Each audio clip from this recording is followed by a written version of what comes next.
Hello everyone, I'm Joseph Sarkis and I'm a professor of management at Clark University's Graduate School of Management. I'm here right now speaking to you from Cardiff, Wales at Cardiff University's Brass Centre.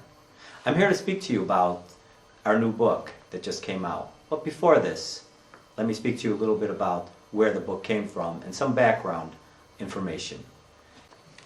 The title of our book is called Green Growth: Transitions to a Sustainable Economy, Lessons from East Asia and Europe. The book is comprised of an introduction and a conclusion that summarizes the book and the issues faced around green growth and sustainability. But we also have 14 chapters in between, for a total of 16 chapters, that speak about different aspects of the green growth economy, some of them being very strategic and policy-oriented, some tools-oriented, and some very specific to particular companies and industries and issues that they face with respect to green growth and the green economy. The concerns with green growth and a green economy derived from issues facing our current economic systems. As you know, the last few years, we've been faced with certain pressures, economic pressures, recession, where people have lost jobs, economies are not doing as well. And the worry that we face in this situation is whether sustainability and greenness is going to be lost as people shuffle along trying to increase their economic situations.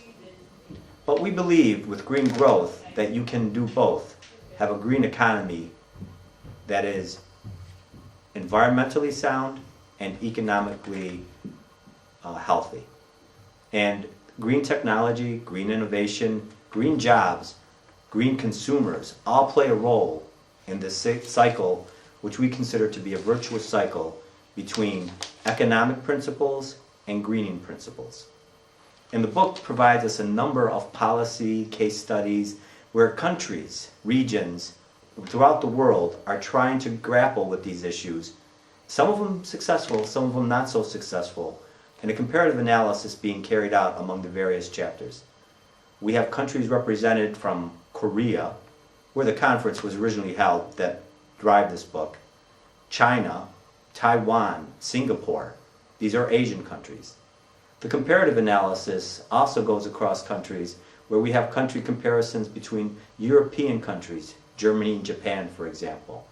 We also have Central American countries being compared to countries such as China, with different rules, policies, tools, techniques that can help various policymakers, managerial decision makers, and even communities try to improve their situations using green growth. There's also a series of collaborations that are covered in this book. Collaborations between countries, within countries, and also within and between industries.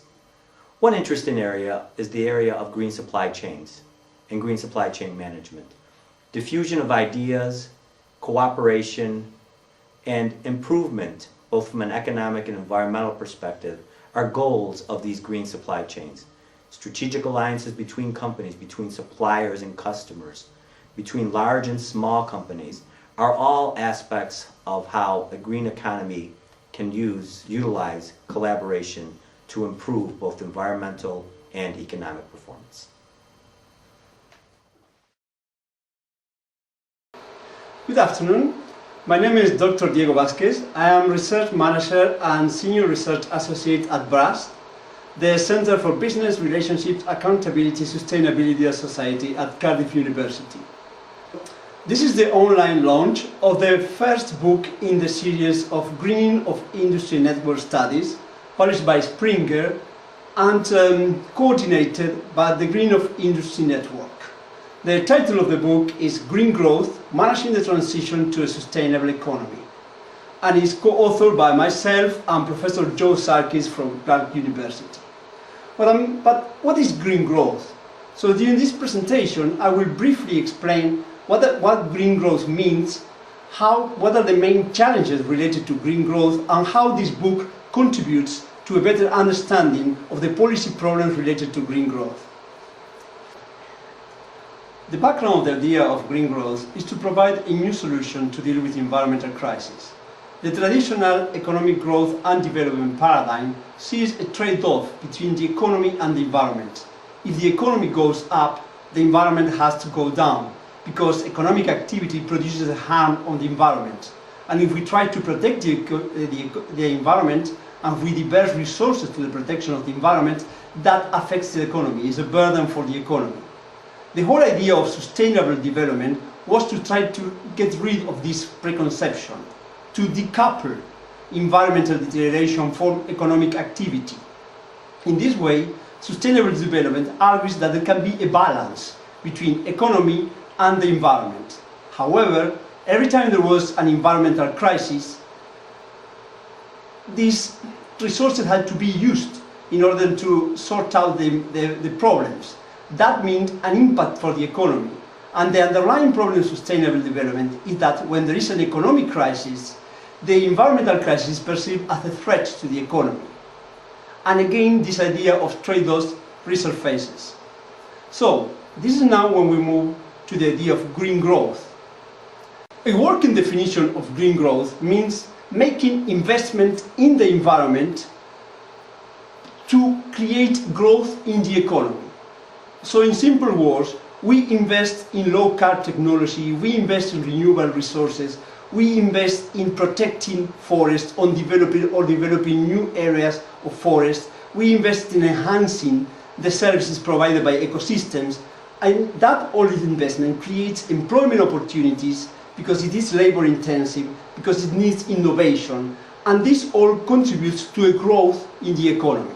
A definition of green growth, it is not only oriented on environmental aspects, because green growth is originated in East Asia. It has already a tradition of social cohesion and inclusion of social issues. So the definition of green growth, it will be to sustain economic growth, improve human well-being and social equity. So it's all about also justice, economic justice, environmental justice, better distribution of resources, with focus on climate change, with focus on environmental sustainability.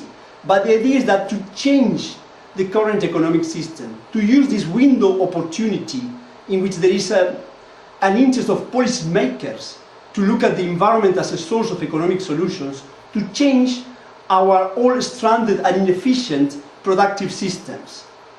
So what is needed for green growth is new ideas, transformational innovation, and state-of-the-art technology that in a way will become the new driver from growth. In order to get from this initial stage of preliminary greener growth to this final stage of deep green growth, there are many transitions. It will be a difficult journey, and there are many different ways in which this journey cannot get to the final result, and we can get just stuck in a more slightly greener version of the existing economy without achieving fundamental transformational change. So the drivers for these transitions will be innovation, technological innovation, but also social innovation, changes in the way in which we think our relation with nature, changes in the way in which we consume, changes in the way in which we use technology. Globalization. Globalization should be economic. This is a force to the activity to global supply chains, to the activity of multinationals, that it cannot be detained. There is increasing trade, there is increasing integration between countries, but we also have more globalization, cultural and social. So globalization can spread new technologies, globalization can contribute to disseminate a culture that gives more centrality to the environment. And finally, ecological urgency. The concept of climate change, the idea that we are getting close to the thresholds in which the increase in temperatures in the planet will be irreversible, has to be a driver to achieve green growth. But there are many different pathways in which those drivers can move forward the economy and the general ecological situation. So there are different ways in which we can affect our journey from greener growth to deep green growth. And that's what we talk about transition dimensions. So what are the aspects, what are the factors that are important to take into account when we are analyzing how to move our economy to deep green growth? And we talk about what is the quality of growth, how we define it, how we screen all activity to harm the environment from our definition of growth.